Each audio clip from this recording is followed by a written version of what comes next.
faces ng mga kaibigan natin, ang dating konsehal, paring Rel, Vicente, palakpakan po natin. Dati po natin itong SK Federation President, konsehal din ho ito ng bayan, si John Santiago, pare, sa MDRRMO na.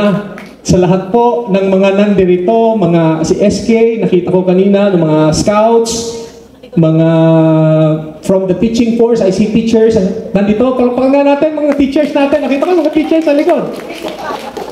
Pinuli ko talaga yan.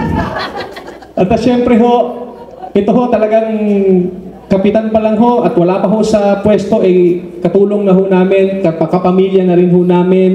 At I'm happy to see sa kanyang paglilingkod, talagang wala din hong limit ang pagtulong. Iniimbitahan daw tayo sa kanyang Gilbert's Events Place. Magiging konsehal tiyak muli, Agnes Pangan. Palakpakan natin. Napakalaking pagkakamali ho yung makalimutan ko sa lahat. Siya pa yung makalimutan ko, di ba? Dalawa naman ho kayong nakalimutan ko, pati ho yung may bahay ko, hindi ko pa rin binabate. So it's a tie. Siyempre ho, nung sinasabi ni Father na dapat pumili daw pera o asawa, sabi ho ng Tito Oscar, asawa, dahil daw po yung asawa ang may hawak ng pera. Kaya ho pag magre-request kayo, direkta nyo na ho sa kanya. Dahil siya naman po ang nagpapamigay, ang atin hong bukal, Mina Fermin. Bigyan ng 5,000 yan. Alam nyo, nung isang araw, nandito ho kami dahil ho ang ating bukal, busy-busy sa pag-ikot, at ako po ay nakapirme for the whole week dito sa atin, gawa ng aming tungkulin bilang hermano ng ating pistang bayan sa Malolos naman, sa Cathedral. Panahon ho, alam ho ng mga politiko natin, na panahon ng mga request. So sabi ko sa kanya, ako na ho ang pupunta, dito ho ako nagpunta sa Pure Gold, Kalumpit, para mamili ng mga request sa opisina. Bakit doon sa Pure Gold Kalumpit? Nung pumunta ho ako doon, syempre parang hindi ganun kadami yung stocks, hindi ganun kadami yung items, but I choose dito bumili sa Kalumpit. Bakit? Dahil isa ho ako sa dating kamukha ninyo na nangangarap din na sana meron din ng Kalumpit nung meron sa Malolos, nung meron sa Apalit. Marami ho tayong mga hinihingi na hindi po natin tinatambalan ng aksyon. Ang anumang bagay na wala pong aksyon ay pangarap lang. Kaya ho, gusto ho natin na makita sa maliit at malaking paraan, suportahan ho natin lahat ng taga-Kalumpit. Diba?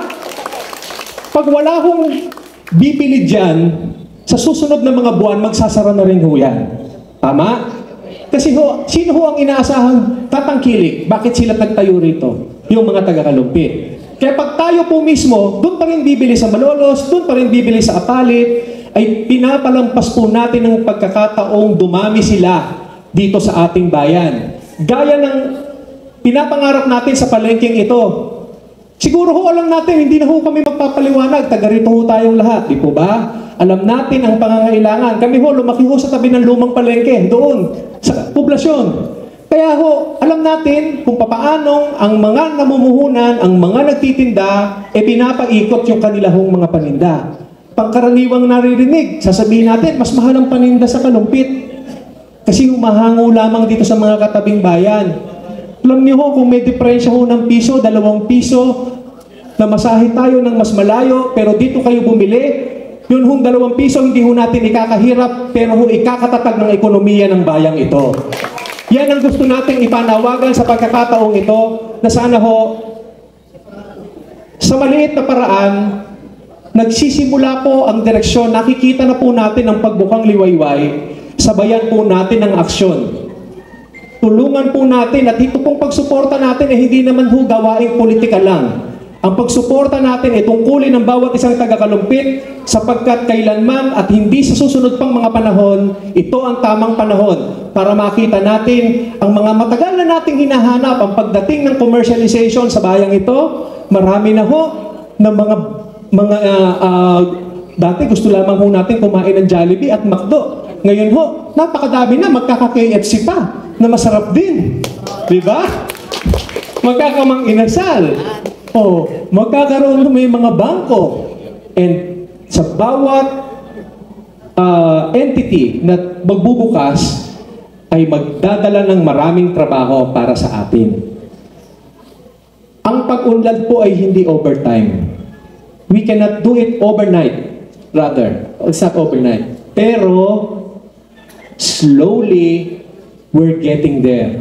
I'm happy to witness that in 2 years, Kalumpit has already embarked its journey towards the direction of progress. Sasabayan ho natin, tutulungan natin, at maraming anak ng Kalumpit na matatagumpay na aming ipinanawagang magsiuwi uli dito at bumalik upang sa pagkakataong ito'y matulungan natin sila.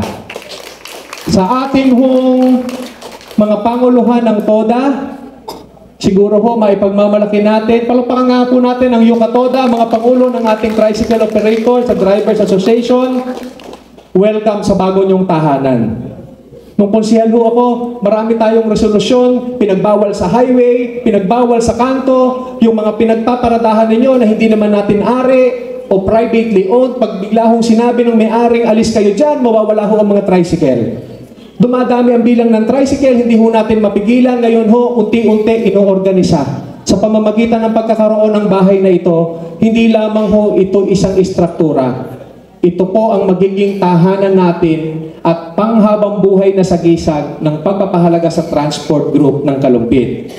Ito ho ang major means of transportation, public transportation sa atin, ang tricycle.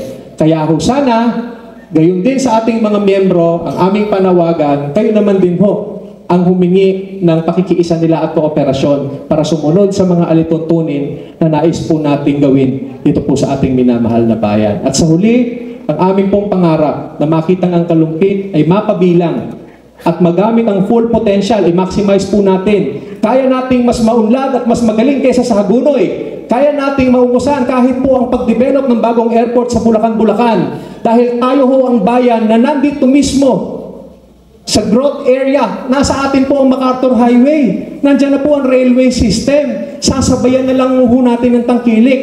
Unahin po muna nating sumunod bago magreklamo. Sa bawat pagbabago, meron ho talagang konting titiisin natin. Pero pagkatapos po nito, ay pangmatagalan naman pong kaginhawahan para sa ating lahat. Dalangin ko po, ang bawat isang kababayan natin at ang bayan ng Kalumpit ay patuloy at patuloy pa sa kanyang pagsulong. Sulong Kalumpit, taas loob Kalumpitenyo.